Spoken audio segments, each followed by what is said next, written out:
Hello, anybody who is watching this video. I am going to be getting ready for my son's first birthday party, which is tomorrow. I can't believe he's one. I have so many thoughts about that, which I will share. But I'm also going to share my postpartum experience, my postpartum thoughts now that I'm officially 1 year postpartum. It's really wild to celebrate my son's birthday and then also celebrate a huge milestone like for myself and for us being parents. But we are in full party prep around here. It's gonna be teddy bear themed, so I'm gonna be making some oatmeal cookies right now. So honestly, I have been wanting to talk about my postpartum experience for a really long time. Every time I would go to talk about my first 4 months or 6 months or 8 months postpartum, everything was so different by the time I would go film it. So much changes month by month, just like when you have a baby and their milestones and everything like that changes, so does the postpartum experience. At least for me, it was so different month by month. And so I decided that I was going to wait till I was like a year postpartum and I could look back on my postpartum experience. Just also so many things for me that I didn't realize I was going through until I'm past it. And I know I talked about that with my first trimester pregnancy video, but there's a lot of things that you don't see in their full form until you're past it, if that makes sense. And so I'm happy that I can be here now, like reflecting on the experience versus trying to talk about it while I'm in it. I think that gets kind of hard for me sometimes because I like to pretend like everything is really okay. And I shouldn't say it like that.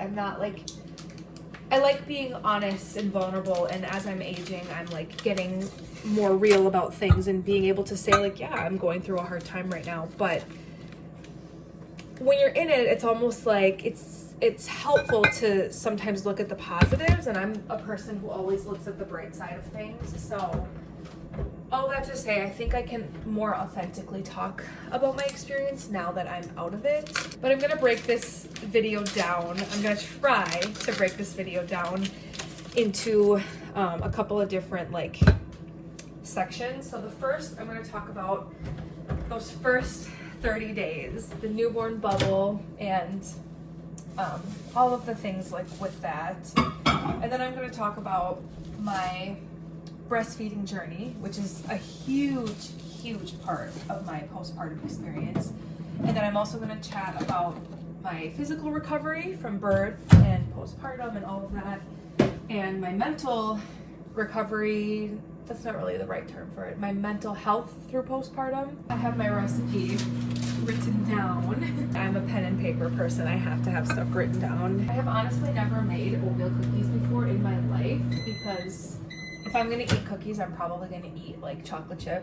I think the way that these look like as the bear is gonna be really cute. So those first 30 days, wow, those first 30 days are just so sweet. And like, I'm gonna try not to cry in this video actually, but I might, especially talking about these first 30 days because, they're just gone. They're gone in a blink of an eye. It just does not hang around, and that's both a blessing and such a tragedy. Like, those first 30 days are hard. There's a lot of aspects of them that are really hard, but there's also it's just a precious time. I really liked our little newborn bubble. This time of year, March, April, is pretty nice.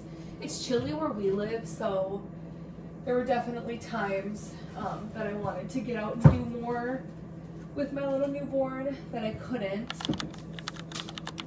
But I did want to talk about that very first night, especially with me being a first-time mom. Like, I had no idea what I was doing. I had no idea what I was doing. And I'm talking about the first night home, not the first night in the hospital. The first night in the hospital is just such a unique experience. And I had a good hospital experience, but it's not really what your postpartum is like at home. It's so different for me. Being home, obviously being in your own space changes things, and also not having staff definitely changes things. That first night home, I was like, okay, I've got this, like I can do this.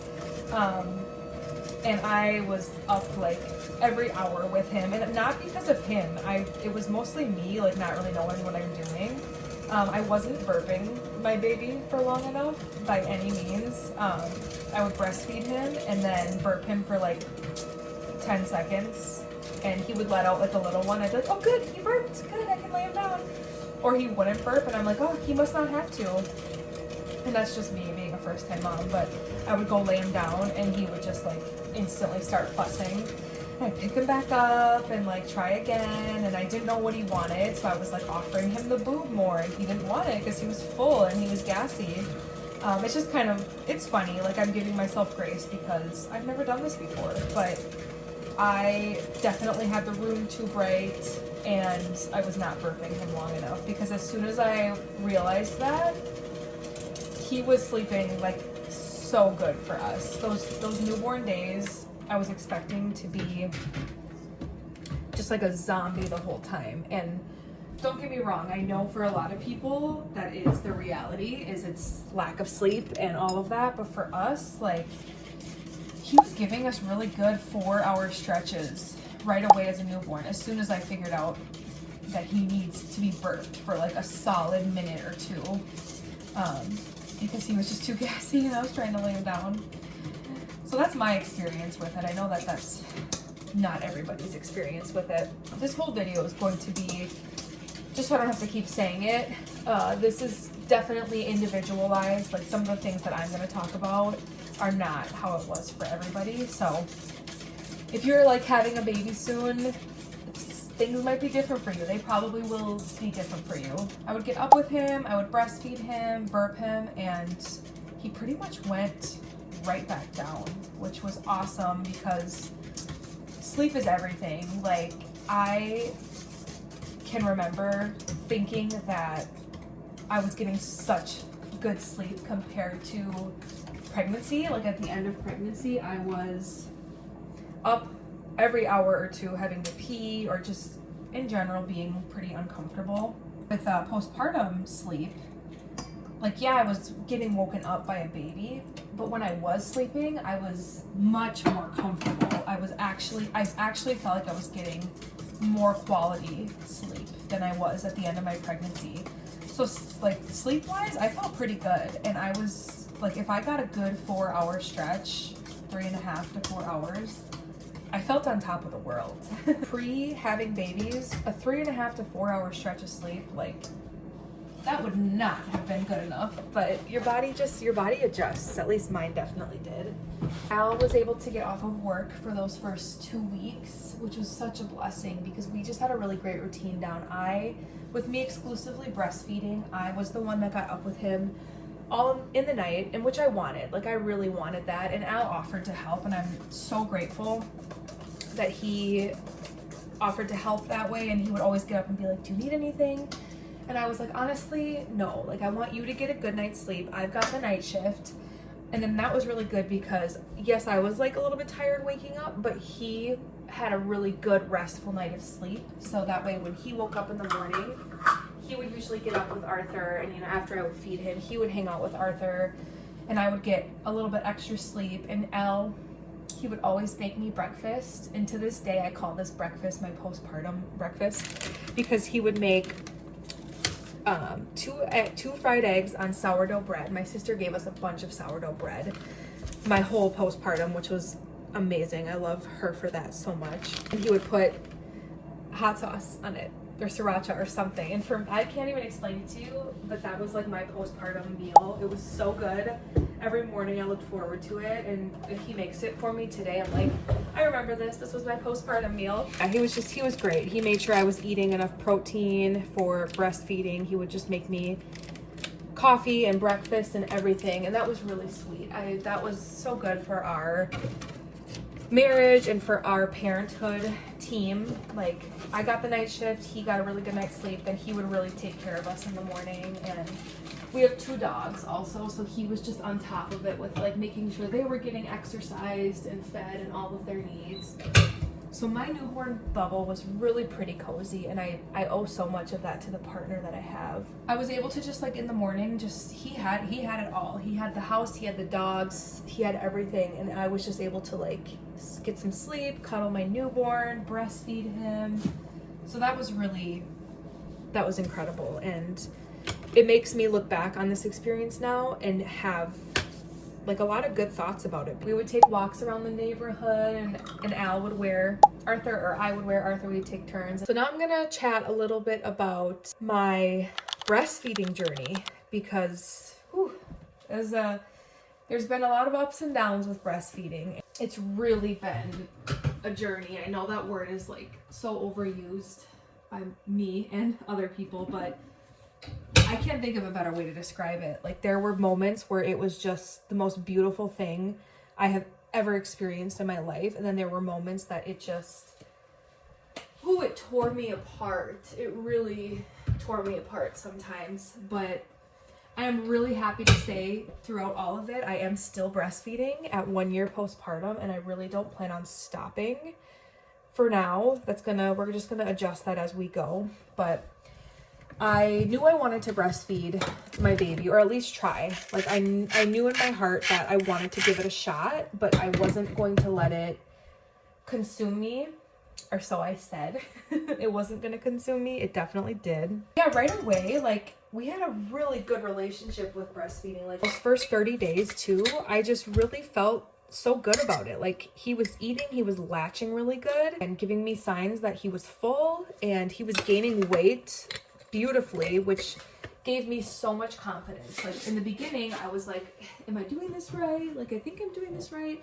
But then those first couple appointments, when you see them start to gain weight and do everything that they need to do, it really, really gave me like all the confidence that I needed to keep going and feel good about the whole experience. I didn't hook up a pump for the whole first month of his life. I just strictly nursed him, and my reasoning for that was because I had been warned about like an oversupply and what that can do to your body, and it's not always a good thing to have an abundance of milk. And so I really wanted to avoid like mastitis and clogged ducts and all of that, so I didn't even hook up a pump for the first month of his life. And that was really like beautiful for me, because it was so like, this whole thing that is so complicated was so simple. It was like, baby's hungry, put the baby on the boob. Baby's full, take the baby off. Like, repeat. Like my night feeds, I was up for like 15 to 20 minutes feeding him, and he would fall right back asleep.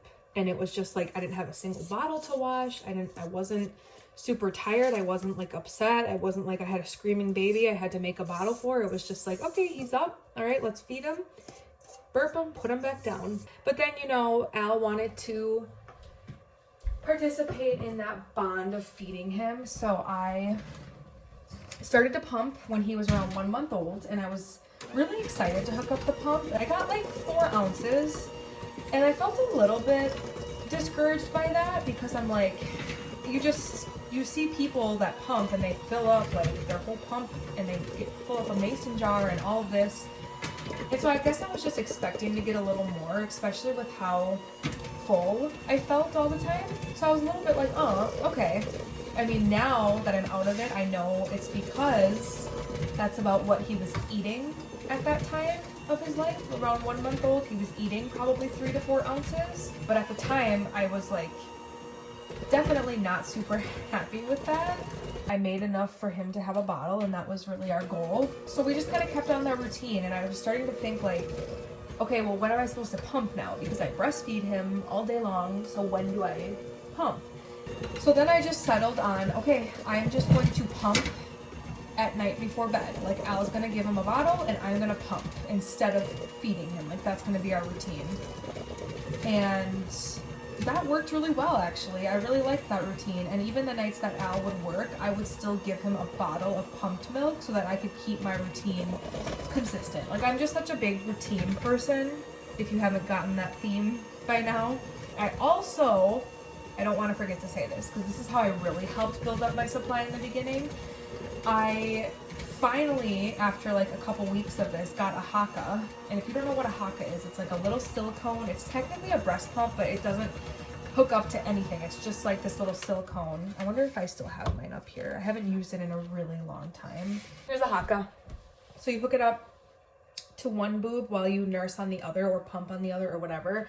And it just catches your letdown. And I wish I would have started using one of these from day one, because my other one would be leaking so much while I was nursing, and I thought it was funny. I was like, oh my God, look at this, it's so silly. And now I'm like, oh my gosh, that's so much milk, like, that I could have been collecting for him without even having to hook up anything big, or, you know, it would have been so easy, and it's so simple to carry around with you. I went back to work when Arthur was just over 2 months old, and that was my choice. I took like a 10-week maternity leave. I obviously had to now think about building up a supply for him when I was working.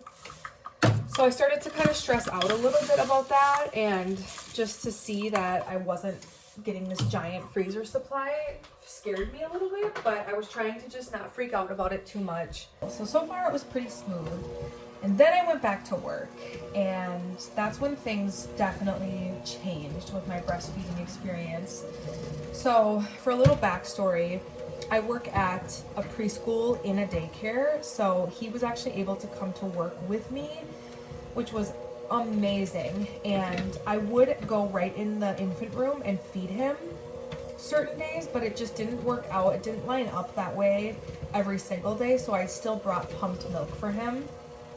And it was just starting to get really stressful. He also started to drink more. He wanted like 5 ounces at daycare, and then eventually he really wanted 6 ounces. And he probably wasn't drinking that much from me, but because he was at daycare and like away from me, sometimes babies will eat a little more at daycare because it's like it's a comfort thing. So they want that extra ounce, because not necessarily because they're super hungry, but because it just makes them feel better. And it became really hard to keep up with that for me. Like, I was trying my best. I was pumping, obviously, like, I was able to pump then at work, and I was using a manual pump at the time because I really felt, number one, it was so easy to carry with me at work. And my preschool isn't in session in the summer, but I help with the school age summer program. And that was hard because we would be on field trips and stuff, so bringing a pump along was hard. But the manual pump thing actually worked really well for me because it was so easy to carry, and I was able to sneak off and pump while we were on field trips and stuff.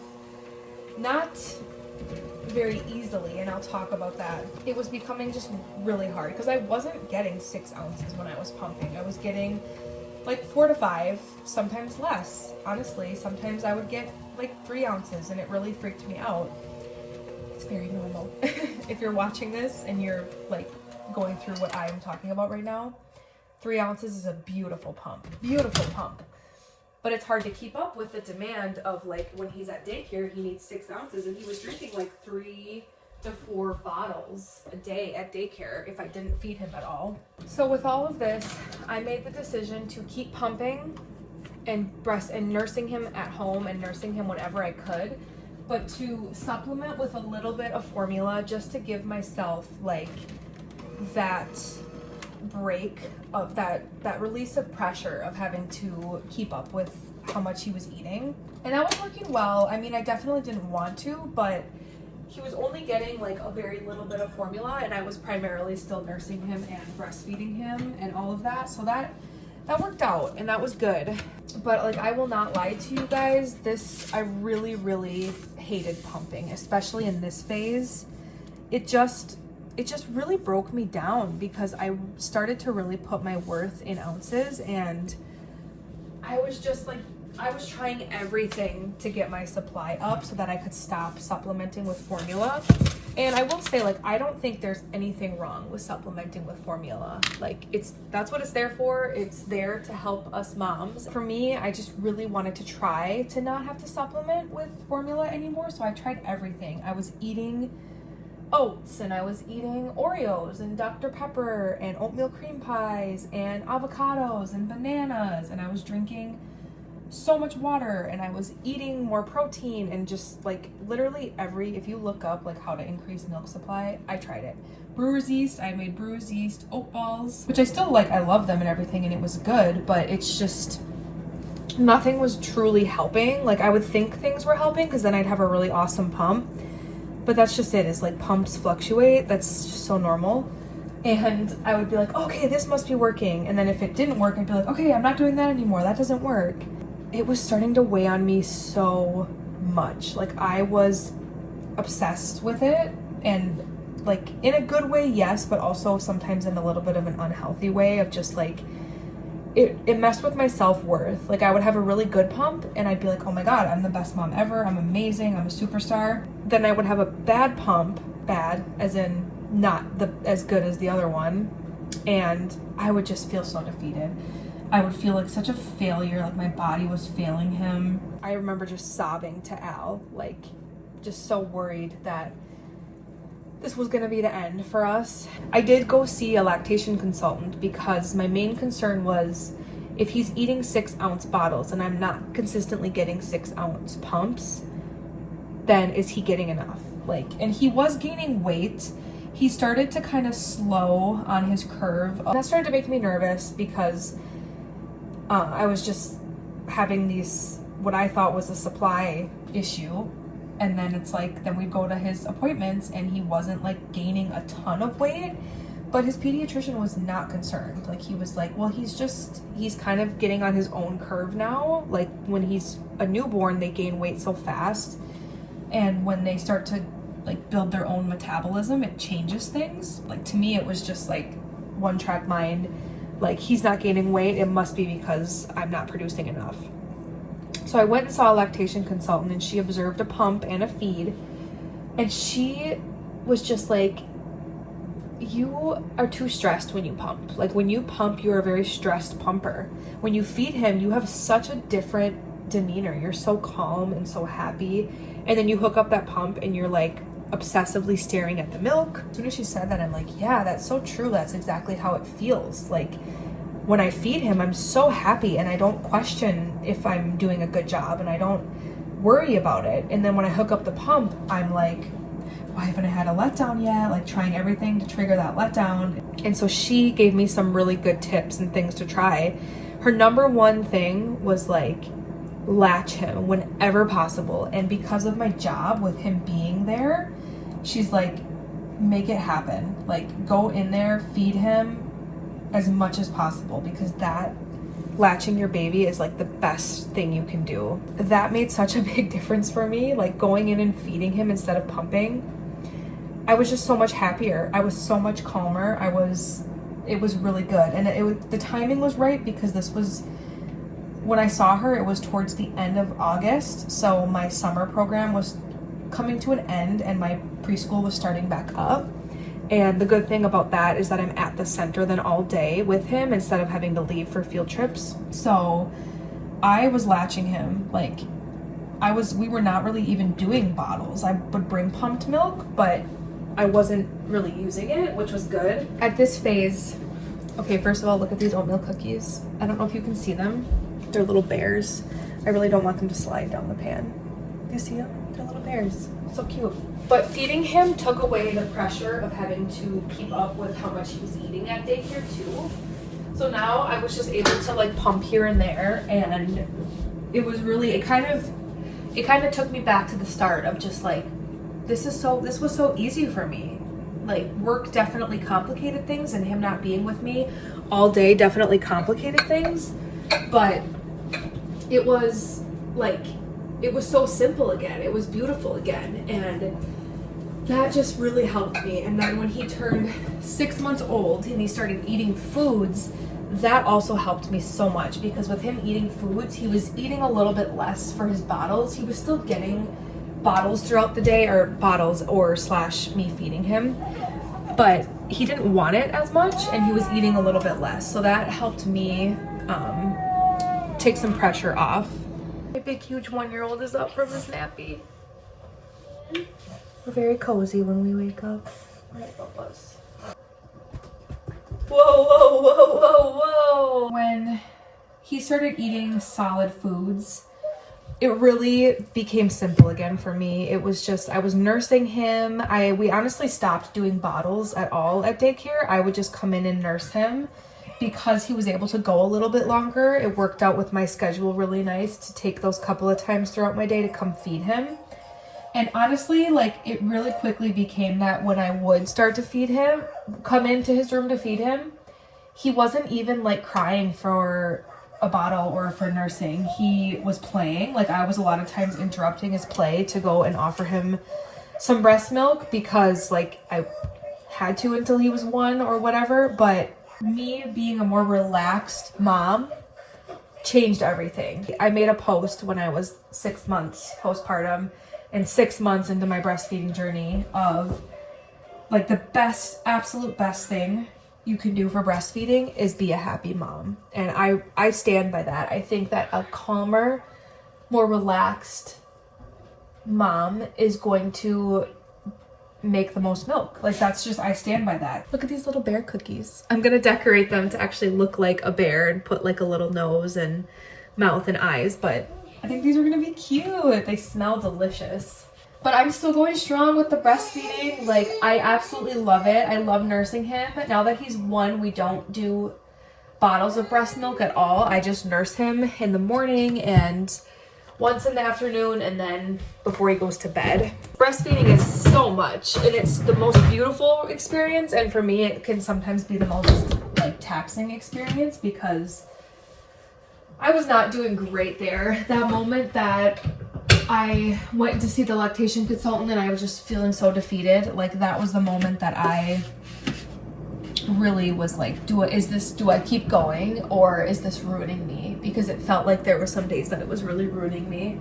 But I really wouldn't like change it for the world. I think this whole experience made me who I am today. It made me more resilient because like I did that, and I give myself my trophy for that of like, I didn't give up. I pushed through. It would have been so valid for me to stop, and like giving up isn't, that sounds so like, I'm not saying people who stop are giving up. I'm just saying for me personally, I made it my mission to like figure this out and to succeed in this goal that I had of breastfeeding until he was at least 1. So we did that. And that feels really, really good. That feels really good to say. That was my breastfeeding journey. I'm always here to chat about breastfeeding. I love it. And I went through some stuff with it, but I love it. And like, I could seriously see myself being a lactation consultant someday because I love talking about breastfeeding. And I just wish I could go back and tell myself, like, relax. 3 ounces?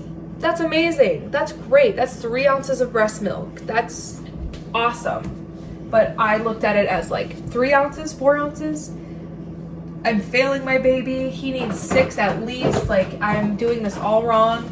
It must be something I ate. It must be this, that. Maybe my bra was too tight. Like, it was not good for me. But it does have a happy ending. And I'm really happy to still be doing it.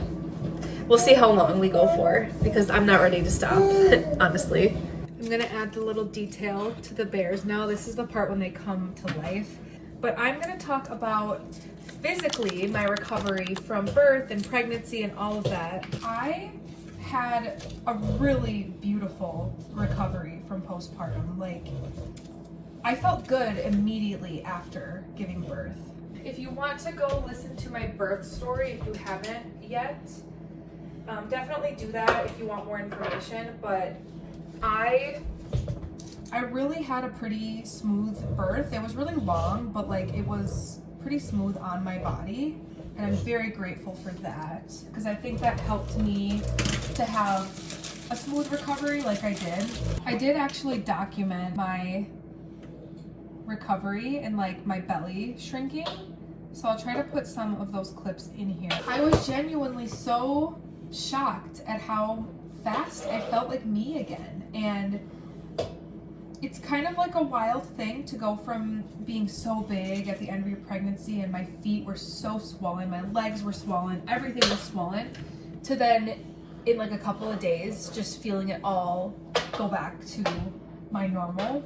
I only bled for about 3 weeks, and towards the end of that it was really light, like just like the end of a period, just like spotting. I really wasn't even taking pain meds. They were offering it to me at the hospital and I was like telling them no because I felt good. Like, I did have a very small internal tear that needed a couple of stitches that dissolved over time by my 6-week appointment or whatever. And I didn't even feel them. They didn't bother me, nothing. Like physically, I felt really good very shortly after. I feel like I did pre-pregnancy now. My only difference is I have stretch marks.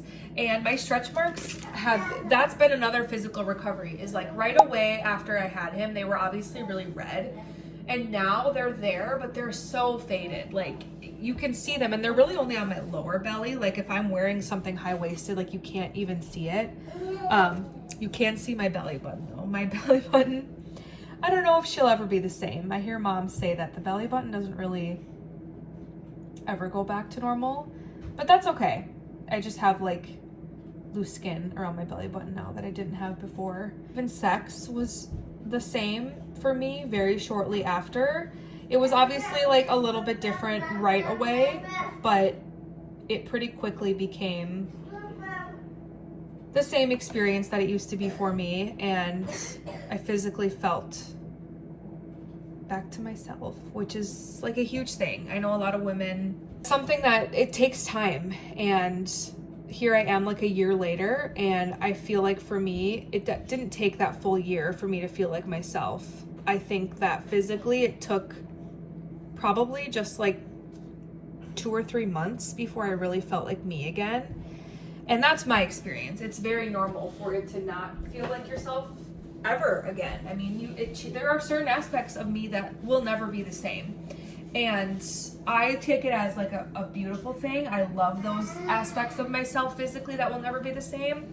I've really embraced my stretch marks. I do actually love my stretch marks because they are proof of this big belly that I had. I loved my pregnant belly. Like I loved my pregnant self physically. And so these stretch marks for me, they're just like a reminder of that time. So I really love that. And I did a lot of pelvic floor stuff right away, which I think helped me feel so good. It was just super light, like floor exercises that would really help.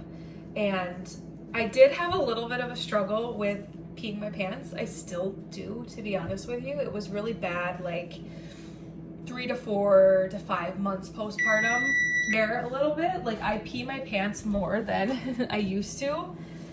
For sure, I never really had an issue with that at all. And now I feel like if I laugh too hard or if I sneeze, or definitely like if I have to pee, I have to pee now. Like I cannot hold my bladder like I used to.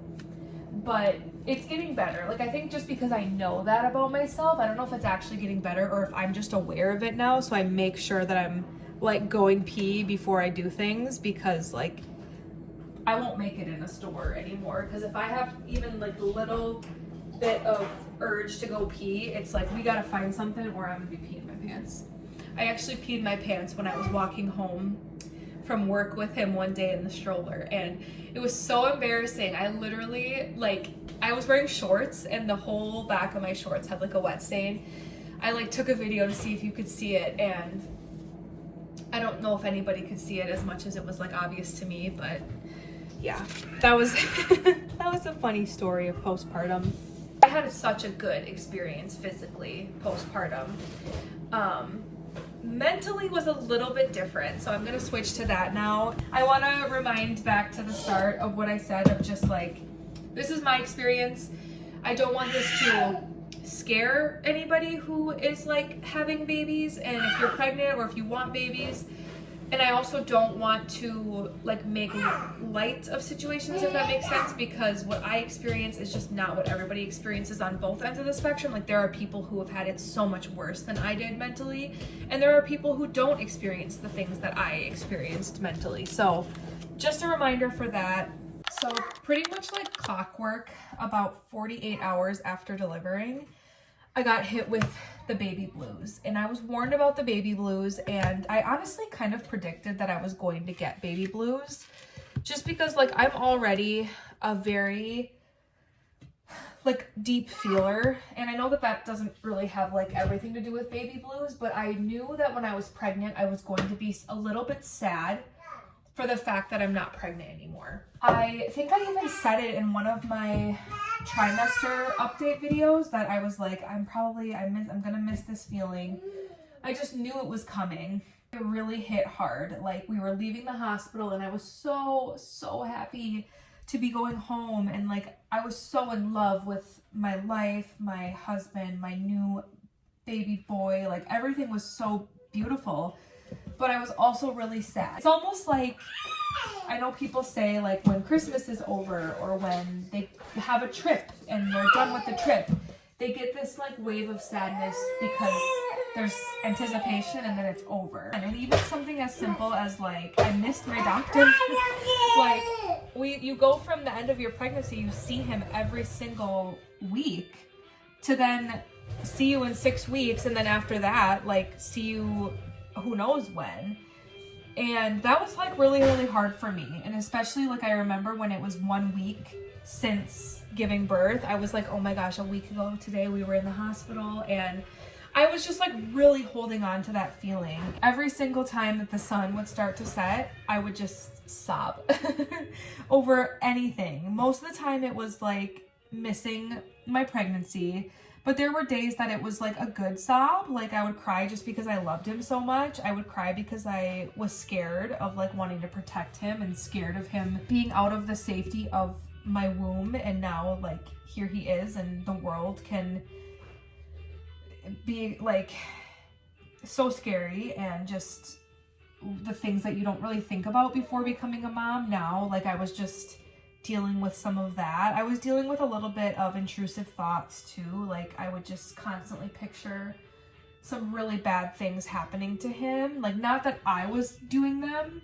but like just someone, for example, like a common one I would have was, we would be driving down the highway and I would just vividly picture him, like the car door blowing open and him flying out of the car and like rolling on the highway, which is so morbid, but it was like scary. And I definitely dealt with postpartum anxiety too, like on a whole new level. I was so anxious over everything. Anybody else holding him, like, I would be sitting there just like a hawk, like watching my baby and ready to pounce. Every single night I would cry, every single night. It was over something new or something that I cried over last night, but it was just, there wasn't really a pattern to it. Like, I cried the night that his belly button umbilical cord leftovers officially came off. Oh, that was really hard for me because that was like the last piece that connected us. And so losing that was like really symbolic for me that we are two people. And that was, I can talk about it now and be like, yes, we are two people and we had a beautiful bond of being one person, being connected physically, but back then it was like so tragic to me. That's the biggest thing with my postpartum. Like, if you were just to ask me like, how's your postpartum journey been? I would say it's been really good. I did have some mental struggles, especially those first 2 weeks. I'm learning ways to manage it. Like, I tell myself like, yes, these things happen. Accidents happen. Like, there are people out there who hurt babies and it's really scary, but that is not happening to my baby. My baby is safe. My baby is cared for. Like, I have to just tell myself that, because otherwise it gets really scary. And it's been helping me a lot to validate my thoughts that this is scary. The world is scary. I have this beautiful little baby, but the world is very scary. But that's not happening to my baby right now. Like, my baby is safe. And that really helps me to like speak like that to myself. Just learning ways to come out of this and ways to deal with it's not the right words. Like, that sounds so negative, but it's not something that needs to be dealt with. It's something that's going to live with you forever. Like, anxiety is going to live with me for the rest of my life, but I'm finding ways to let it be here and not let it control me, if that makes sense. So around the 2-week mark, Al went back to work, and I was really scared for him to go back to work. Al really held me through a lot of those feelings, and he would just hold me while I cried. And then afterwards, we would like talk about what I cried about. And it actually helped to bring some humor to it. Like, that's just how I like to cope with things. And that's how us in our marriage, like, we love to bring light and like humor to things. So we would always be like, what did I cry about tonight? And we that like really helped me. So I was so worried for him to go back to work, but him going back to work actually really helped me. And I was like, oh my gosh, like leading up to him going back to work, I was crying, like I just don't want him to go back, but I know he has to. And then he went back, and it was like having that little bit of routine back into our lives was really, really good for my mental state, because those first 2 weeks of postpartum, I didn't know what day it was. I didn't know what day of the week it was. Like, I hardly knew what time it was throughout the day. And some people like that, like not having an agenda type of feeling. But for me, it almost like added to my anxiety and my just mental state. So as soon as he went back to work, it was like our family had this schedule again. That was really good for me. Like, I remember feeling the cloud of baby blues lift that first day he was back at work, because I was like, okay, today is this day and we're gonna do this today. If you can see, he's playing with his birthday balloon. And ever since then, like, it's gotten better and better. I went back to work, like I said, around, I was 10 weeks postpartum, almost exactly. And me going back to work was so good for my mental state. I didn't know how much I needed that, because I loved those 2 months of being in this baby bubble with my newborn and it was really awesome. But I love my job. I find so much passion in teaching and getting that adult interaction every day, and doing something that really charges my social battery, so that when I do come home, I'm like, I'm home now. It feels like we can rest at home. And versus being here all day, for me personally, it almost makes it like I have to get out of this house. But when I leave, it makes coming home that much sweeter, if that makes sense. It's so individualized too, because some moms, they really thrive staying at home, and going back to work is really hard for them. And that is so real too. Like, for me, it's a little different, because I didn't have that like separation feeling, because he came with me and I was able to see him and feed him throughout the day. And so for me, going back to work was such a positive thing, because I got to have routine back into my life in a really big way, and like talking with my coworkers that I missed, seeing my students that I really missed, and it was so beautiful. And that's when I really felt like my anxiety and my intrusive thoughts and everything, like it got a lot better at that phase. I still had my ebbs and flows with all of that, but like I felt so much better going back to work. And I think it's really great that women can recognize what they need in life, and that I think we should have the choice. You know, if we want to be stay-at-home moms, I think we should be very supportive in that decision and empowered, and hopefully we have like the means and that we can make that work for us, because being home with your babies is so precious and so beautiful, but also being a working mom is also so precious and so beautiful. And I feel really, really good being a working mom. Like, it's the perfect work-life balance for me, because my hours aren't super long. I get to see my baby at work, and I will get to until he goes to school, which is such a blessing, and I will never take that for granted, because I know people don't have that. And like, for my breastfeeding journey, I think it would have been so different if I didn't have that opportunity to just go grab him and latch him right at work. Like, I think life would be so different. Yeah, like I said, it has its ebbs and flows. Like, I still get really anxious sometimes, and yeah, I feel a lot of things that I still can obviously contribute to having a baby a year ago, but it's gotten better and better. For me, routine has been everything. So find your flow. I think that's like the best thing moms can do, is find what fulfills them. And I know that about myself. I know that a routine is something that I need, and I know that my job fills my cup. And like just getting out of the house every morning and walking. I also get to walk. My work is in walking distance from our house. So like this whole summer we had like a really nice morning walk together. Then I would bring him to the baby room, then I would work, and it was great. It was really good for us. So it's been kind of on the rise. I am like having another baby. That's the biggest thing I am a little bit worried about is the baby blues. But I think now going into it with my second baby and third and whatever, how many we end up having, like I hopefully just have the tools to navigate it a little bit better.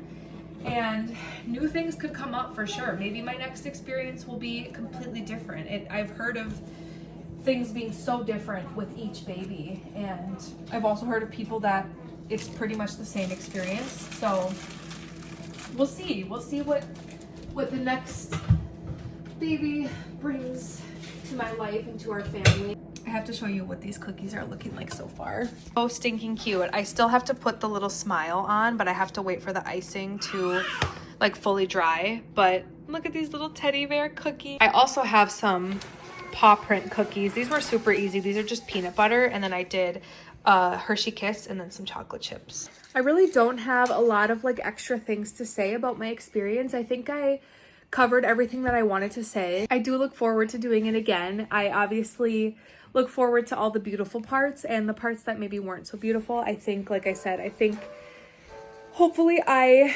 have some tools in the toolbox. But if you are postpartum now, or you are going to be postpartum very soon, please take care of yourself in every aspect. And I am always open to chat, even if you are a stranger. Like, send me a message. Let's chat. Let's chat about motherhood. Let's connect. I think moms need community. I think as human beings in general, but especially as women and mothers, like we need community. It drives us. It helps bond us. Like, that's how we used to be.